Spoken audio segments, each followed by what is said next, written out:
اعوذ باللہ من الشیطان الرجیم بسم اللہ الرحمن الرحیم ان تعذبهم فإنهم عبادک وإن تغفر لهم فإنک انت العزیز الحکیم۔ اللہ رب العزت قیامت والے دن رسولوں کو جمع فرمائیں گے اور ان سے سوال کریں گے۔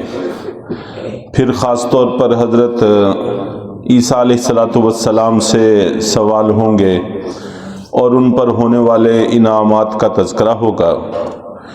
اور پھر آخر میں اللہ تعالی حضرت عیسیٰ علیہ السلام سے پوچھیں گے کیا آپ نے کہا تھا کہ مجھے اور میری والدہ کو معبود بناؤ؟ تو حضرت عیسیٰ علیہ السلام کہہ دیں گے کہ اے اللہ میں نے ان کو ایسی کوئی بات نہیں کہی، اور حضرت عیسیٰ علیہ السلام پر ایمان نہ لانے کے باوجود یہ لوگ حضرت عیسیٰ علیہ السلام پر الزام دھرنے سے گریز نہیں کریں گے۔ تو جس وقت معاملہ گواہیوں سے واضح ہو جائے گا تو اللہ تعالیٰ ان لوگوں کو جہنم کی طرف لے کر جائیں گے۔ جو حضرت عیسیٰ علیہ السلام کو ماننے کے دعوے کے ضمن میں شرک کا ارتکاب کرتے تھے تو اللہ تعالیٰ ان کو جہنم کی طرف لے کر جائیں گے۔ تو حضرت عیسیٰ علیہ السلام اس وقت یہ جملہ کہیں گے ان تعذبهم فإنهم عبادک، اگر آپ ان کو عذاب دیں تو یہ آپ کے بندے ہیں، وَإِن تَغْفِرْ لَهُمْ، اور اگر آپ ان کو معاف کر دیں، فَإِنَّكَ أَنْتَ الْعَزِيزُ الْحَكِيمُ، سو یقیناً آپ زبردست اقتدار کے مالک ہیں، حکمت والے ہیں۔ تو عبد کا لفظ ذکر کر کے اس طرف اشارہ کیا گیا ہے کہ یہ آپ کے بندے ہیں، نافرمانی انہوں نے کی ہے، ان کو عذاب دینا یقیناً کوئی زیادتی نہیں ہے، عین عدل ہے، عین انصاف کی بات ہے۔ آپ ان کو اگر عذاب دیتے ہیں تو آپ کو اس کا پورا حق حاصل ہے، اور اگر آپ ان کو معاف کر دیتے ہیں، بخش دیتے ہیں، تو یہ خدا نخواستہ کوئی عجز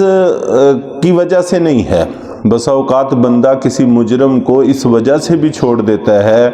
کہ اس سے انتقام لینے کی قدرت نہیں رکھتا ہوتا، اس پوزیشن میں نہیں ہوتا، تو اے رب آپ کے بارے میں ایسی بھی کوئی بات نہیں ہے۔ آپ عذاب دیں، عدل کا تقاضا ہے، اور اگر درگزر کرتے ہیں تو یہ آپ کے رحم کا تقاضا ہے۔ تو آپ کا خدا نخواستہ کوئی عجز یا عاجز آ جانا ایسی کوئی بات نہیں ہے۔ اور حضرت عیسیٰ علیہ السلام نے یہاں پر دو صفتیں ذکر فرمائی ہیں، العزیز اور الحکیم۔ اللہ تعالیٰ کی العزیز صفت کا معنی ہے زبردست اقتدار والا ہونا، کہ اقتدار کی گرفت اتنی مضبوط ہے کہ کوئی بھی بچ نہیں سکتا، نکل نہیں سکتا، اور حکیم حکمت والا کہ جو بھی فیصلے اللہ کرتے ہیں وہ حکمت کی بنیاد میں کرتے ہیں، کسی بھی وقتی کیفیت سے مغلوب ہونے والی ذات نہیں ہے۔ جو بھی فیصلے اللہ کی ذات کرتی ہے وہ حکمت کے عین مطابق ہوتے ہیں۔ اگر الفاظ میں غور کیا جائے تو یہاں پر العزیز الحکیم کی جگہ غفور الرحیم ہونا زیادہ مناسب معلوم ہوتا تھا، لیکن حضرت عیسیٰ علیہ السلام نے غفور الرحیم کی صفات کو ذکر نہیں فرمایا۔ تو اس کی وجہ مفسرین نے یہ لکھی ہے کہ اصل میں یہ معاملہ قیامت کے دن کا ہے، اور ان لوگوں کے بارے میں بات ہو رہی ہے جو مشرک تھے، کافر تھے، جنہوں نے حضرت عیسیٰ علیہ السلام کو اور ان کی والدہ کو بطور معبود کے اپنایا تھا۔ تو ظاہر ہے کہ یہ سیدھا کفر ہے، شرک ہے۔ تو مشرکین کے حوالے سے سفارش کی کوئی گنجائش نہیں ہے۔ قیامت والے دن کسی بھی مشرک کی، کافر کی سفارش نہیں ہو سکے گی۔ اس لیے یہاں پر حضرت عیسیٰ علیہ السلام نے صرف اللہ تعالیٰ کے اقتدار اور اللہ کی حکمت کا تذکرہ کیا ہے، اللہ کی بخشش اور رحمت کا تذکرہ نہیں فرمایا۔ بخلاف حضرت ابراہیم علیہ السلام کے کہ حضرت ابراہیم علیہ السلام کا بھی اسی طرح کا جملہ، اسی طرح کی بات اللہ تعالیٰ سے قرآن پاک میں منقول ہے، رب انہن اضللن کثیرا من الناس فمن تبعنی فانہ منی ومن عصانی فانک غفور رحیم، کہ اے میرے رب ان بتوں نے بہت سارے لوگوں کو گمراہ کر دیا ہے۔ لوگ بت پرستی میں پڑ جاتے ہیں تو یہ بت بہت سارے لوگوں کی گمراہی کا سبب اور ذریعہ بنے ہیں، سو ان میں سے جنہوں نے میری اتباع کی وہ تو مجھ سے ہیں، ان کا تو میرے ساتھ تعلق ہے، میرے پیروکار ہیں، ان پر تو آپ رحم فرمائیے، اور جنہوں نے میری نافرمانی کی ہے فَإِنَّكَ غَفُورٌ الرحیم، آپ بہت بخشنے والے، بڑے رحم کرنے والے ہیں۔ تو سفارش فرما رہے ہیں کہ جنہوں نے میری اتباع کی وہ تو میرے بندے ہیں، تو آپ میرے ماننے والے ہیں، آپ ان کو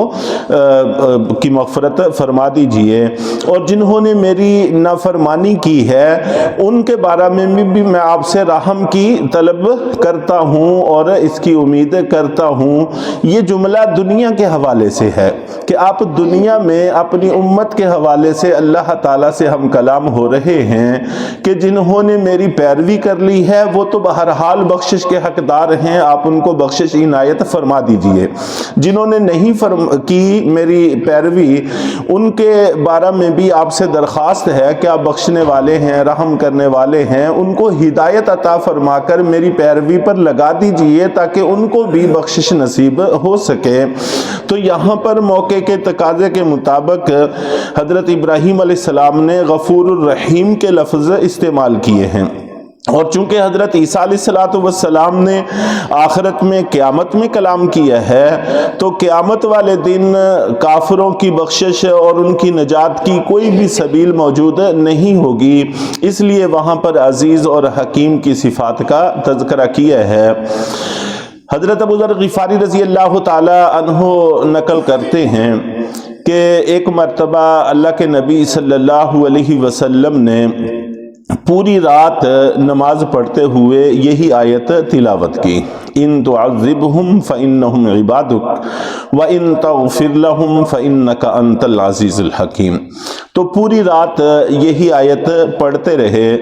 تو صبح کو میں نے عرض کیا کہ اللہ کے رسول آپ نے تو ساری رات ایک ہی آیت میں گزار دی، قیام میں بھی یہی پڑھتے رہے، رکوع میں بھی یہی پڑھتے رہے، سجدے میں بھی یہی پڑھتے رہے۔ تو اللہ کے نبی صلی اللہ علیہ وسلم نے فرمایا کہ ابو ذر،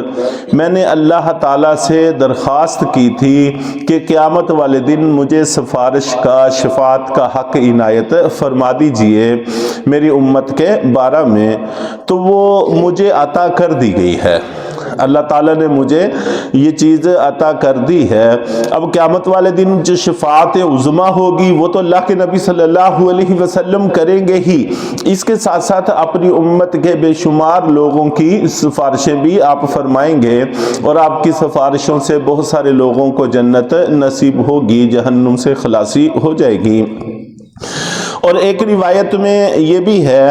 کہ اللہ کے نبی صلی اللہ علیہ وسلم نے یہی آیت تلاوت کی، اور تلاوت کرنے کے بعد پھر آسمان کی طرف ہاتھ اٹھائے اور دعا کرتے ہوئے رونے لگے۔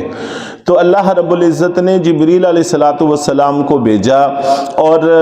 کہا کہ جاؤ جا کر پوچھو اللہ کے نبی صلی اللہ علیہ وسلم کو کہ وہ کیوں رو رہے ہیں، کیا مسئلہ ہے۔ تو جبریل نے آ کر پوچھا تو آپ نبی پاک صلی اللہ علیہ وسلم نے فرمایا کہ میں اپنی امت کے بارے میں پریشان ہوں۔ چنانچہ حضرت جبریل علیہ السلام واپس گئے اور اللہ تعالیٰ کے سامنے درخواست رکھی، تو اللہ تعالیٰ نے پھر جبریل علیہ السلام کو بھیجا اور کہا کہ جا کر کہہ دیجئے کہ آپ کی امت کے بارے میں ہم آپ کو رضامند کر دیں گے، آپ کو خوش کر دیں گے، جیسے آپ مطمئن ہوں گے آپ کو مطمئن کر دیں گے۔ تو اللہ کے نبی صلی اللہ علیہ وسلم یہ آیت پڑھنے کے بعد